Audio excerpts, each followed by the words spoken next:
Olá, meu nome é João Paulo e sou médico legista. Disse que no local onde trabalho à noite os mortos se levantam e falam.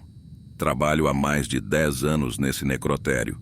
Durante esses anos tenho visto alguns companheiros saírem correndo do necrotério tremendo de medo, até de terror e não voltando nunca mais.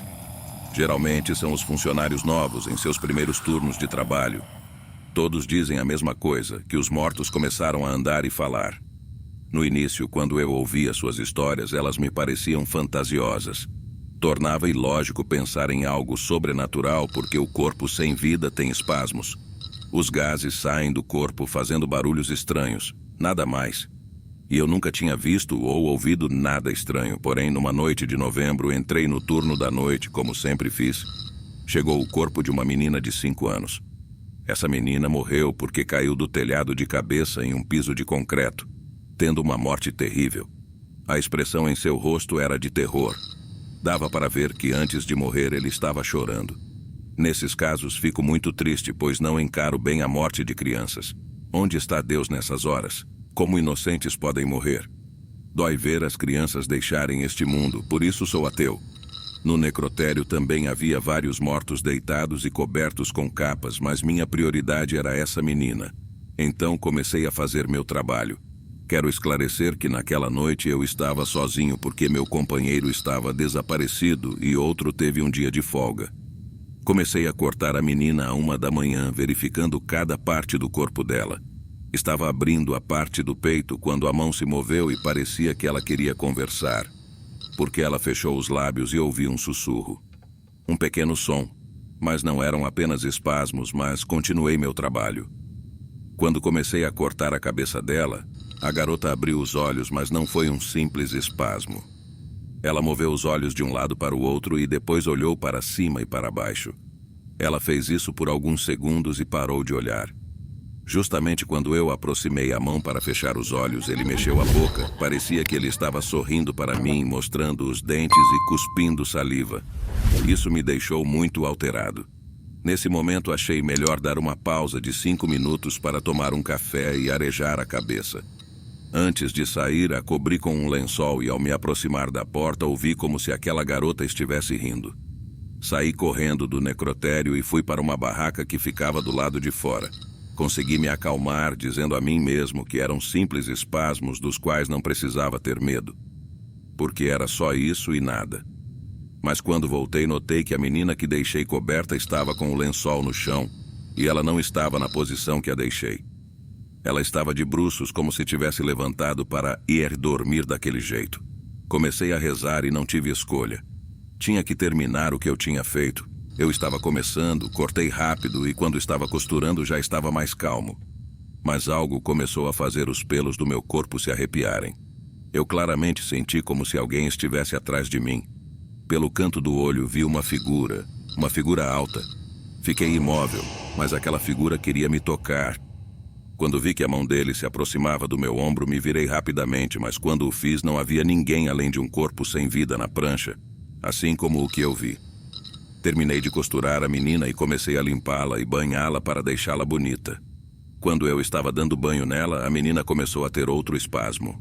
Agora ela começou a cantarolar, mas quando abriu a boca um pouco mais, uma música começou a ser ouvida. Mas a voz da menina era muito assustadora, cobri a boca dela, mas ela continuou fazendo a mesma coisa. E não demorou muito quando o corpo atrás dela e o que estava ao lado começaram a fazer exatamente a mesma coisa. Os 3 corpos sem vida pareciam cantar com voz grossa.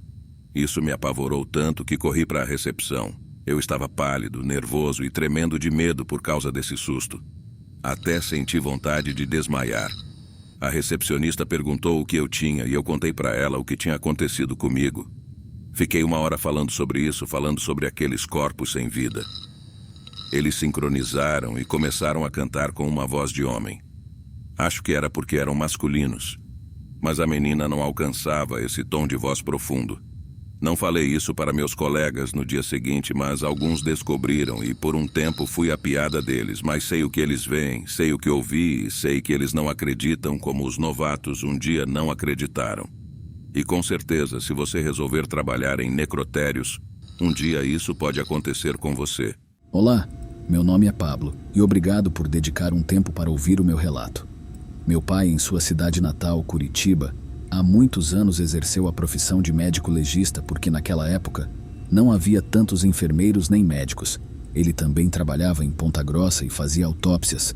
Tinha como enfermeira a minha tia que o ajudava a cuidar dos pacientes.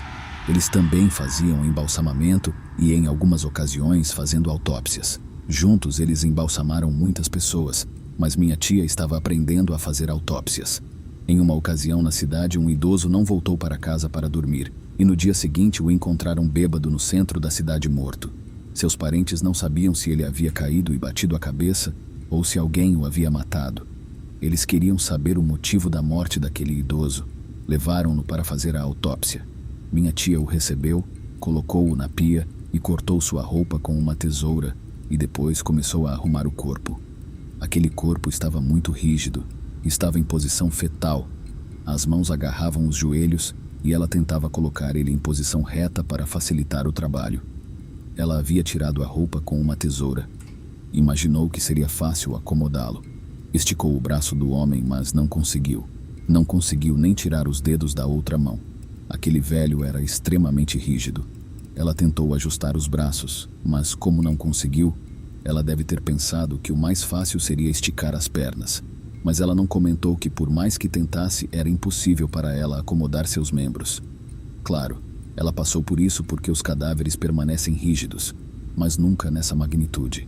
Minha tia falou com meu avô para ajudá-la porque ela passou mais de 20 minutos tentando, mas ela não conseguiu recuperá-los. Com aquele velho, ele tentou com todas as forças. Meu avô esticou as pernas e os braços, mas ele não conseguiu. Foi muito, muito difícil. Os dois uniram forças, mas mesmo assim não conseguiram até que meu avô se lembrou de uma lenda segundo a qual quem morre e não quer ir embora fica rígido. E você tem para falar com ele. Você tem que pedir permissão para fazer a autópsia, que só assim ela vai deixar você tocar. Então meu avô disse para minha tia que ia pedir permissão para o velho. Ele se aproximou do ouvido do cadáver e começou a dizer: por favor, senhor, queremos ajudá-lo para vermos o que aconteceu com você. Deixa eu te ajudar. Não tenha medo, não farei nada de ruim com você. Não vou demorar tanto, e depois disso você pode descansar em paz. Minha tia ficou com a cara confusa e sem acreditar. Alguns minutos depois, o corpo daquele velho começou a afrouxar seus dedos. Seus braços e pernas começaram a relaxar quando o tocavam com a mão. Ele se separou facilmente do outro. Eles conseguiram esticar as pernas dele com muita facilidade. Então eles conseguiram colocá-lo na posição correta ao estudá-lo. Disseram que ele morreu porque alguém tinha o espancado e, inconsciente caído no chão, ele engasgou com o vômito e sufocou. Depois disso, todos os cadáveres foram autopsiados ou embalsamados. Minha tia começou a pedir permissão para todos. O que você acha desse relato? Não sou médico legista ou algo assim, mas é interessante. Saber que você deve pedir permissão a uma pessoa falecida para mexer em seu corpo para realizar este tipo de autópsia é algo que mal não faz. Olá, tudo bem com vocês? Meu nome é Cecília e vou contar a minha experiência com o sobrenatural em um necrotério. Trabalhei durante anos no Instituto Médico Legal de São Paulo. Sempre recebemos casos terríveis de pessoas baleadas, acidentadas, afogadas e mutiladas. Enfim, muitos sempre se afogam em época de feriado, seja na praia ou mesmo em represas, como a do Guarapiranga. Sabemos que é muito normal espasmos musculares, gases saindo pela boca e ativação das cordas vocais dos cadáveres. Isso resulta em pequenos gritos, e isso é muito normal. Mas lembro de uma ocasião em que um jovem de 18 anos chegou muito ferido no IML. Aparentemente era um ladrão que tentou invadir uma casa em Guaianazes, mas ao ser visto, havia pulado o muro para fugir. Mas os vizinhos daquele local o agarraram e o lincharam. Guaianazes é um dos bairros mais violentos de São Paulo e recebemos muitos corpos de lá. Eu o deitei na tábua, cortei e fiz todo o procedimento necessário. Costurei ele, limpei e cobri. Depois que eu o cobri e me virei, ouvi um barulho atrás de mim. Quando olhei novamente, o corpo começou a convulsionar. Dei alguns passos mais perto para verificar os espasmos, mas aquele corpo morto levantou-se da maca de ferro com o lençol e correu em minha direção. Eu fugi gritando de medo. Pensei por um momento que o homem fosse me atacar, mas ele chegou na porta e, como não tem fechadura, ela só abre como se você estivesse empurrando. Aquele corpo sem vida a empurrou com a cabeça e saiu correndo. Ele chegou até o meio do corredor e naquele ponto ele desabou no chão. Fiquei tremendo de medo e confuso. Eu já tinha feito a autópsia e não tinha motivo para ele ficar assim. Pedi ajuda para algumas enfermeiras. Conversando com elas, contei o que aconteceu. Elas ficaram confusas e não acreditaram. Pode ter sido um espasmo. Por mais estranho que pareça, todos queriam encontrar uma razão lógica para o corpo morto ter se movido tanto. Eu já tinha visto estes espasmos muitas vezes, mas nunca depois da autópsia, muito menos correndo assim para o meio de um corredor. Infelizmente, as câmeras de segurança estavam desligadas e não tenho como provar que aquele corpo se moveu. Meu nome é Solange. Sou auxiliar de limpeza em um hospital aqui no Rio de Janeiro e quero contar minha experiência para vocês do canal. Neste hospital também há um necrotério. Trabalho há mais de 5 anos e sempre ouvi coisas estranhas, mas ainda sobre este necrotério. Lá o clima é muito estranho, pois a maioria dos corpos que chegam são oriundos de acidentes e crimes que ocorrem por toda a cidade, o que significa que estar naquela área traz sentimentos muito sombrios. Eu também sempre vi sombras passando pelos corredores, luzes piscando, sussurros, e mesmo quando não tem ninguém naquele lugar, dá para ouvir essas gavetas de metal batendo. Porém, houve um turno no mês passado que, quando entrei para fazer o meu trabalho, tomei o maior susto da minha vida. Me chamaram para que fosse desinfectado e limpo a área perto do necrotério, onde há um corredor quase solitário, pois em muitos casos só é permitida a entrada de pessoal autorizado. Quando cheguei ao local, vi que havia gotas de sangue por todo o corredor. Não me lembro muito bem da hora, talvez 11 da noite. Quando eu estava limpando no meio do corredor, comecei a sentir que alguém estava me observando. Senti um sopro na nuca que me deu arrepios, e quando olhei para a frente, dava para ver a porta do necrotério. Este mesmo tem 2 janelas, e nessas 2 janelas dava para ver 2 pessoas olhando para mim. Só dava para ver do nariz para cima. Eu estava assustada, mas não tinha tanto medo. Talvez fossem os médicos que talvez queriam passar e estavam verificando que horas eu iria terminar. Fiz sinal para eles me deixarem terminar. Eu ia me apressar, limpar mais rápido, então corri, e em questão de minutos terminei. Acabei bem na porta do necrotério. Vi que aqueles médicos não estavam mais olhando para mim, e por isso resolvi abrir a porta para avisar. Mas quando abri a porta, o necrotério estava vazio. Não tinha ninguém, só as pias sem nenhum corpo nelas. E eles não poderiam sair pelo outro lado, pois é uma única entrada e saída. Teria sido uma alucinação? Contei isso para a médica legista e ela me disse que não, ela não tinha estado lá, mas me disse que às vezes essas coisas acontecem naquele corredor. Meu nome é Renato. Sou embalsamador e trabalho há quase 7 anos em uma funerária em Piracicaba, interior de São Paulo. Nesse tempo tive alguns encontros sobrenaturais e vou contar uma das experiências que me assustam até hoje. Geralmente, quando tínhamos algum tempo livre, saímos para conversar e tomar um pouco de ar fresco na rua em frente. E naquela noite, foi assim que fizemos.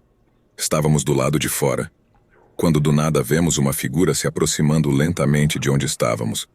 A figura parecia muito escura, mas quando ela passou sobre a luz dos postes, vimos que era um homem velho. Era 1 da manhã. Ainda me lembro perfeitamente porque às 2 horas meu companheiro teve que ir buscar um corpo quando o velho encontrou conosco. Ele começou a conversar conosco do nada, mas então ele começou a dizer palavras como se fosse para Deus, afirmando e que estava indo para sua cidade para se despedir de seus familiares, pois faria a passagem. Eu e meus amigos falamos para ele não ir embora porque já era tarde e perigoso, mas aquele velho gentil e de voz tão doce nos disse que uma jornada muito longa o esperava e que não poderia se atrasar, ou perderia a luz. Insistimos, dissemos a ele que já era tarde para ele ir, que era melhor que ele descansar e ir depois quando amanhecer. Pedimos para ele ficar aqui conosco e que íamos comprar um café, mas ele não quis. Ele falou que teria que ir embora e se levantou apoiado em uma bengala. Vimos ele andando e então ele sumiu nas ruas escuras.